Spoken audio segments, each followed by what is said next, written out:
Est-ce que tu t'es déjà demandé ce qui fait réellement la valeur d'une crypto? En mettant de côté tout le côté spéculatif, qu'est-ce qui reste au final? 99% des gens de l'écosystème n'ont aucune idée de la réponse à cette question. Et j'inclus dedans la majorité des youtubeurs et des influenceurs crypto. Ils se basent principalement sur les narratives et les hypes spéculatives autour des projets. Ce qui peut être une excellente stratégie car à court terme, le marché de la crypto est essentiellement mené par la spéculation et pas du tout par les fondamentaux. Mais c'est pas une raison pour ne pas essayer de comprendre les tokens qu'on achète. Tu serais extrêmement étonné de savoir toutes les cryptos soi-disant de qualité qui n'ont en fait aucune valeur intrinsèque, qui sont beaucoup plus des Ponzi ou des casinos que des investissements. Dans cette vidéo, je vais te donner une méthode extrêmement simple, en 3 étapes, qui va te permettre d'analyser le fondamental d'une crypto mieux que 99% des pseudo-spécialistes crypto que tu as l'habitude de voir sur YouTube, pour finalement comprendre parfaitement ce que tu achètes.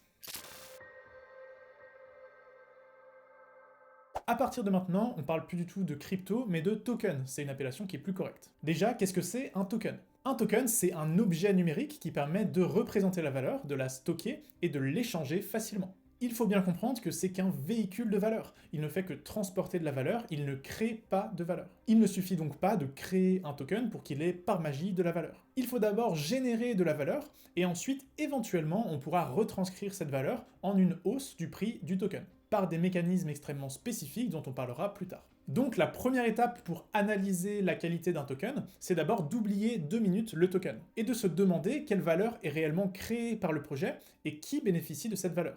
Si on prend l'exemple d'un exchange décentralisé comme Uniswap, on a d'un côté de la valeur qui est créée pour les utilisateurs du réseau, ceux qui vont faire des échanges, qui sont bien contents de pouvoir échanger des tokens les uns contre les autres. Mais Uniswap crée également de la valeur pour les liquidity providers, qui ont de la liquidité à disposition, et qui vont pouvoir faire travailler cette liquidité et obtenir un rendement. La plupart des projets passent avec succès cette première étape, car en général, il n'y a pas vraiment de projet qui soit purement inutile. Mis à part peut-être les meme coins, quoique même là, on pourrait en discuter, car on pourrait dire que le sentiment d'appartenance communautaire qu'on a quand on achète un meme coin, c'est une certaine forme de valeur. Mais bon, c'est assez boiteux, on va pas rentrer dans ce débat-là, les meme coins, on va dire que ça sert à rien. Mais même les play to earn, que les gens disent parfois assez inutiles, au final, ça crée de la valeur, car il y a toujours un petit peu de divertissement dans ces jeux, même si les jeux sont parfois extrêmement mauvais, mais il y a toujours un petit peu de fun, et ça, c'est de la création de valeur. Le projet BitTensor crée également de la valeur, car il y a un système d'incitation qui va encourager la création d'intelligence artificielle,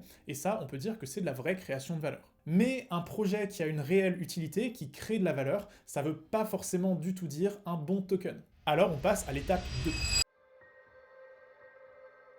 Qui paye pour la valeur créée? C'est une question essentielle à toujours avoir en tête. Il faut bien faire la différence entre création de valeur, création de bien-être, et création de valeur économique. Créer de la valeur économique, c'est pas simplement créer un produit qui a une utilité, c'est créer un produit pour lequel les gens sont prêts à payer. Si on crée une association avec des bénévoles qui vont aider les vieilles dames à traverser la rue, alors là, on crée de la valeur pour la société, car les vieilles dames sont très heureuses de ne pas se faire écraser. Mais si personne paye pour ce service, alors là, il n'y a pas de valeur économique qui est générée. Et à contrario, l'industrie du tabac est une industrie qui génère énormément de valeur économique, car il y a énormément d'argent qui est dépensé pour acheter des cigarettes. Mais pour autant, on est d'accord que l'industrie du tabac n'est pas un exemple de création de valeur pour la société en général. Donc la valeur économique et la vraie valeur, la valeur d'utilité, la valeur de bien-être, c'est deux choses extrêmement différentes. Et quand on analyse un token, tout ce qui nous intéresse, c'est la valeur économique. Il faut que certains utilisateurs payent. Parce que si le token s'apprécie, c'est que les holders gagnent de l'argent,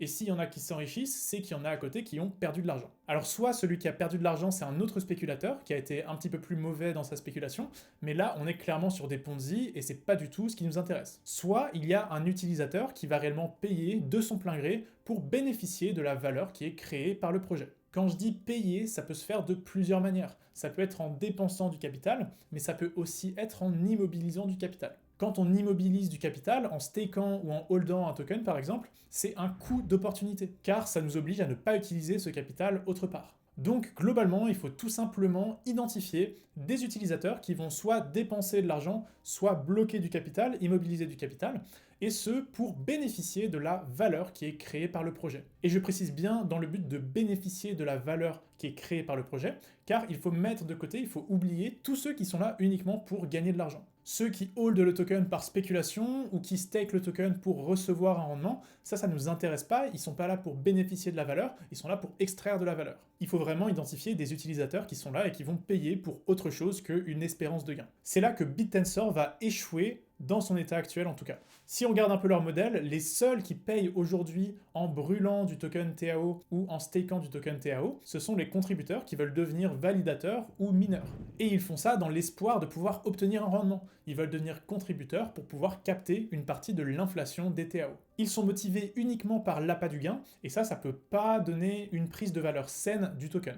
Le cas BitTensor est extrêmement intéressant et très complexe. J'ai fait une vidéo complète sur le sujet si ça t'intéresse. Si on n'arrive pas à identifier des utilisateurs qui payent ou qui immobilisent du capital pour autre chose que juste gagner de l'argent, alors peut-être que le projet génère de la valeur, peut-être qu'il a une utilité, mais en tout cas il n'y a pas de valeur économique qui est identifiable. Et ça c'est un red flag direct, vous êtes très probablement sur un token qui est simplement un Ponzi, qui est un casino. Un exemple de bon élève pour cette deuxième étape, c'est le protocole Uniswap, car il y a des frais de transaction de 0,3% qui sont appliqués à chaque swap. Ça veut dire qu'il y a des utilisateurs qui payent des frais de transaction pour bénéficier du service que propose Uniswap. Ça, c'est bien de la valeur économique qui est générée. C'est en général le cas dans tous les projets de finance décentralisée, il y a très souvent un frais de transaction et les utilisateurs vont le payer de leur plein gré pour bénéficier du service. Pareil pour les infrastructures comme Ethereum, il y a des utilisateurs qui vont payer des frais de transaction pour utiliser le réseau. Par contre, c'est souvent ici que les play to earn vont échouer. Car très souvent, la quasi-totalité des joueurs sont là uniquement dans l'espoir de gagner de l'argent. Ils espèrent faire fortune en jouant à ce jeu. Et ça, c'est pas sain du tout. Si on n'est pas capable d'identifier des joueurs qui sont là et qui savent qu'ils vont très probablement perdre de l'argent,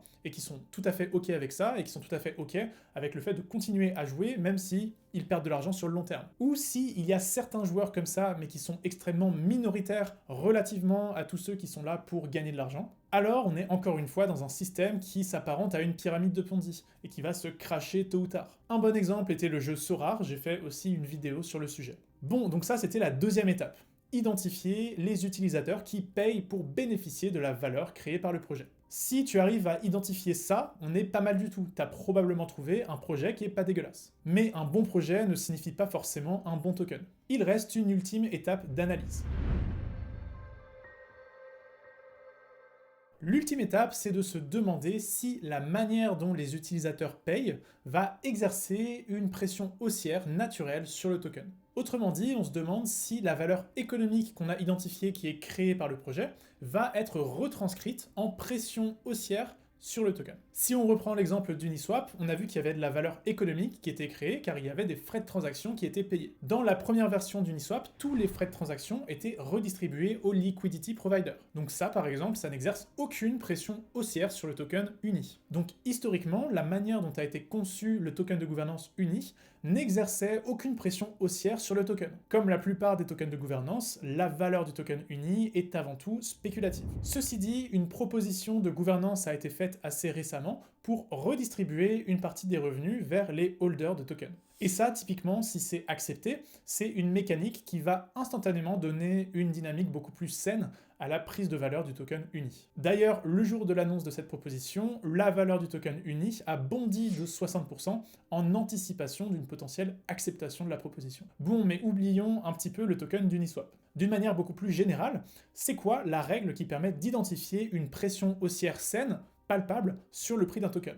On peut généraliser la mécanique de prise de valeur d'un jeton en une grande condition, c'est stimuler la demande durable. La demande durable, c'est quand un utilisateur achète le token et ne le revend pas tout de suite. L'adjectif durable de la demande est extrêmement importante, car tout ce qui est demande extrêmement court terme pour le token, ça ne nous intéresse pas du tout. Typiquement, il faut se méfier des tokens qui sont purement transactionnels. Il y a beaucoup de tokens comme ça qui ne servent à rien à part effectuer des transactions au sein d'un écosystème. Ça peut être assez trompeur, car puisque tous les utilisateurs vont être obligés d'acheter des tokens pour pouvoir faire des choses au sein de l'écosystème, on a l'impression qu'il va y avoir une forte demande et donc une forte pression haussière sur le token. Mais en fait, c'est pas aussi simple, il faut vraiment se demander, une fois que les tokens ont été achetés, où est-ce qu'ils vont? Qu'est-ce qui se passe? Imaginons qu'on a Alice qui achète des tokens pour les dépenser pour faire des choses au sein de l'écosystème. Ces tokens, imaginons qu'ils vont à quelqu'un, donc peut-être un autre utilisateur, peut-être la trésorerie du protocole. En tout cas, qui que ce soit, peut-être que celui qui reçoit le token n'a aucune incitation à garder le token. Il va peut-être le redumper instantanément sur le marché.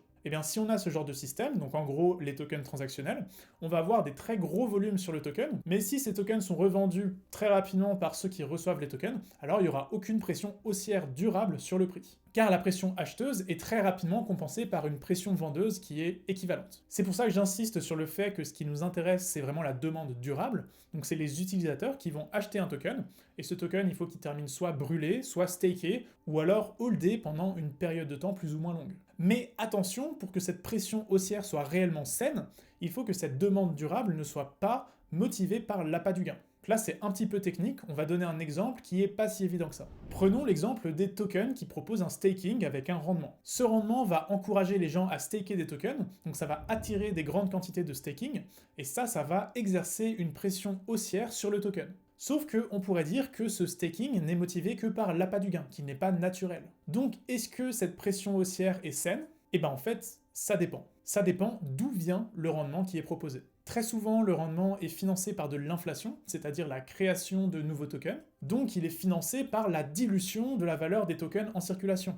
Il n'est pas financé par de la vraie valeur économique qui est générée par le projet. Et là, on est typiquement dans un mécanisme pas sain du tout qui ne tiendra pas sur le long terme. Si la seule demande durable pour le token est motivée par obtenir plus de tokens, alors là, on est vraiment sur une dynamique de Ponzi, et ce n'est qu'une question de temps avant que le marché perde confiance en ce modèle et qu'on ait une spirale baissière qui se mette en place. Par contre, si le rendement est financé par de la valeur économique qui est réellement générée par le projet, par exemple les frais de transaction que les gens payent pour utiliser le produit, alors là, si le produit est réellement bon, on va avoir une pression haussière très saine qui va se mettre en place. Si de plus en plus d'utilisateurs utilisent le produit, il y aura de plus en plus de valeur générée, donc il y aura de plus en plus de récompenses pour ceux qui viennent staker des tokens. Ça va attirer plus de stakers, donc augmenter la quantité de tokens qui restent bloqués en staking, et donc il y aura une pression haussière qui est extrêmement saine.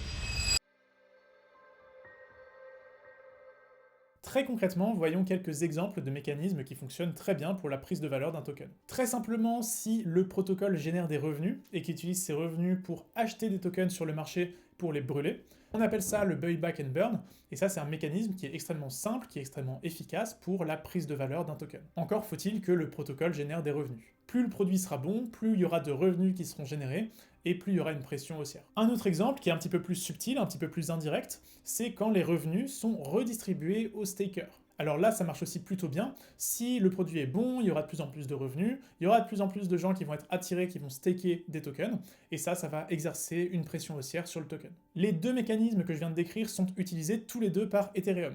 Les utilisateurs d'Ethereum vont payer des frais de transaction. Il y a une partie des frais de transaction qui vont être brûlés, donc ça va réduire l'offre en circulation. C'est comme des dividendes qui sont distribués à tous les holders. Et il y a une partie des revenus qui sont redistribués aux stakers, et donc ils vont encourager le staking. C'est un design qui fait que si le réseau Ethereum est de plus en plus utilisé, on va avoir une prise de valeur saine, mécanique, de la crypto Ether. Un troisième mécanisme qui est assez simple, qui est beaucoup moins répandu mais que personnellement j'aime bien, c'est si le token donne accès au produit. Tout simplement s'il faut holder ou staker un certain nombre de tokens pour pouvoir bénéficier de telle ou telle fonctionnalité du produit. Et bien là, très naturellement, si le produit est bon, il y aura de plus en plus d'utilisateurs, donc de plus en plus de personnes qui vont staker ou holder le token, et ça va être une pression haussière qui est saine sur le token.